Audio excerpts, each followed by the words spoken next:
may nagamutin niyo. Okay, Mababuto. Bakit wala kita may nagamutin niya? Wala kita may nagamutin niya. Another day, another plot twist. Typical daw kasi ng ilang DDS o diehard Duterte fanatics ang todo performative pagdating sa pagiging anti-drug. Matapang manghusga, mabilis mag-akusa at parang laging may moral high ground sa usapin ng droga. Pero minsan, may mga revelasyon talagang mas dramatic pa sa teleserye.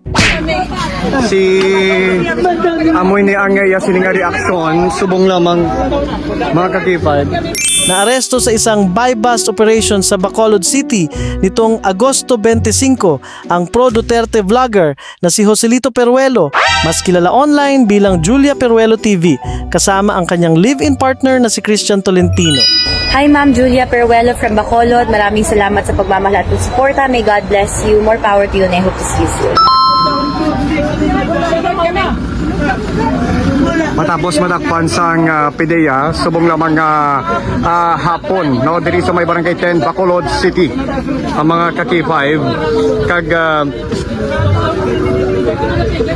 Ayon sa Philippine Drug Enforcement Agency Negros Island Region, ang dalawa ay inaresto sa Purok Magtiayon, Barangay 10 at iniulat na nakumpiskahan ng 13 sachet ng hinihinalang shabu na tumitimbang ng humigit kumulang 50 gramo at may tinatayang halagang 300 at 40,000 piso kasama ang isang improvised tutor. Hindi ko rin, sir. Galay ko na, sir. Galay ko po. Okay. Galay ko na, sir. Kipag galay ko mo na. Sinong galay ko kami dyan? Tinukoy rin umano ng PDEA Negros Island Region ang dalawa bilang alleged notorious drug pushers. Pero teka lang, dahil may kontrabida versus accused plot twist. Sa video matapos ang operasyon, galit na hinarap ni Peruelo ang local media at mariing itinanggi ang mga aligasyon laban sa kanya at sa kanyang partner. Galive ka mo. wala. Pero baka mo live ka mo palihog, please. Okay. Live ka mo palihog. Live ka mo palihog. Dito na lang ako sa station. Ay, hindi ka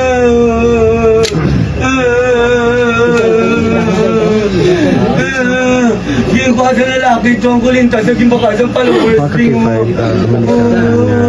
Magbalandrasan nga mga sasi sa mga madroga ang nakuha sa may barangay 10 Bacolod West. Hindi ko ladies. Siyempre, allegations remain allegations hanggang mapatunayan sa korte. Ang pagkakaaresto at mga paratang ng law enforcement ay hindi pa katumbas ng conviction. Pero hindi rin maiwasang mapansin ang irony ng sitwasyon. Wala mo ba ko sa mga utang? Ang tanan ko magamit utang. Hindi ko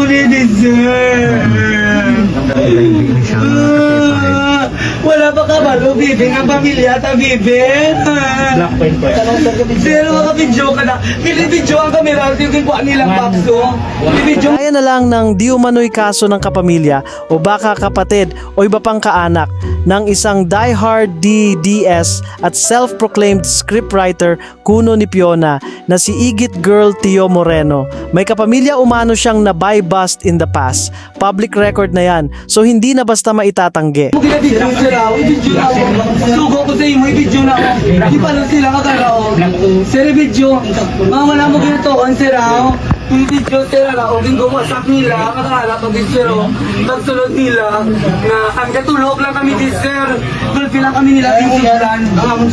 Kung ang pagiging anti-drug ng ilang DDS personalities ay sobrang ingay at sobrang performative online, paano ngayon kapag isa sa sarili nilang kampo ang siya namang nahaharap sa ganitong kabigat na drug allegations? I love this one. We woke up. I'm the highest in the room. Hope I make it out. Highest in the room. Like being held by Holy shit. Pull up on that bitch and I'm